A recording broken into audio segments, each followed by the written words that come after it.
Duha nga multi-purpose building pinaagihan programahan DSWD kumo kalahi seed sub-project informal nga iging turnover ha komunidad han Barangay San Miguel ngan Barangay Garawon ha Hernani Eastern Samar hadtong Oktubre 16 sa presente nga tuig. Hasulod lahin 72 kaadlaw pinaagihan community-driven development ng kasumpayan municipal government ng barangay local government unit and BLGU. Nasabi nga barangay municipal ng area coordinating teams na ituman han community volunteers an era panuyo nga magkamayada pasilidad an era barangay nga makakabulig agon mas mapadagmit ang paghatag in serbisyo ngan magagamit nga evacuation center han mga mulupyo orasin may sakuna o kalamidad. Maabot ha 2,221,832.72 pesos ang kabugusan nga kantidad ha nasabi nga sub-project kundiin mayda 22,500 pesos nga local counterpart contribution tika nga BLGU han Barangay San Miguel.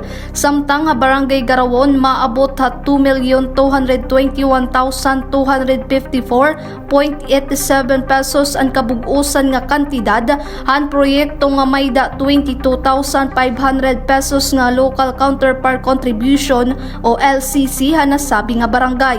Hagin buhat nga turnover ceremony nagpaambitin pasasalamat ang kapitanhan Barangay San Miguel nga Himarsilo kandidohan programahan kalahi seed nga nahimugso ang proyekto durot nga dako ini nga bulig ha era komunidad labi na ha mga PWD, senior citizen, barangay official ngan iba pa.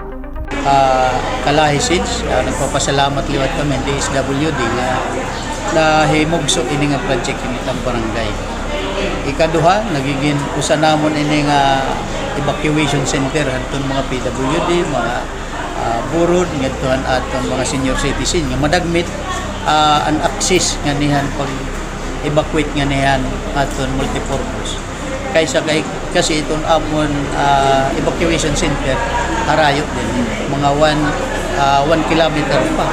So kung mga emergency nga kuan makore na labi na kung mag-focus evacuation kita ang mga senior citizen, so madagmitan amon pagdarangan ni pag-access sa erahin maupay nga masisirungan ng safety ay rakabutang. Ha ilaroman kalahi seed kapangyarihan at kaunlaran sa barangay community-driven development ang nasabi nga aktibidad in pinangunahan ni Isidro Globio Jr. kalahi seed area coordinator ha Hernani ngan mga representante tika nga regional program coordinator, deputy regional program manager, DSWD Subfield Office Eastern Samar ngan local government han Hernani.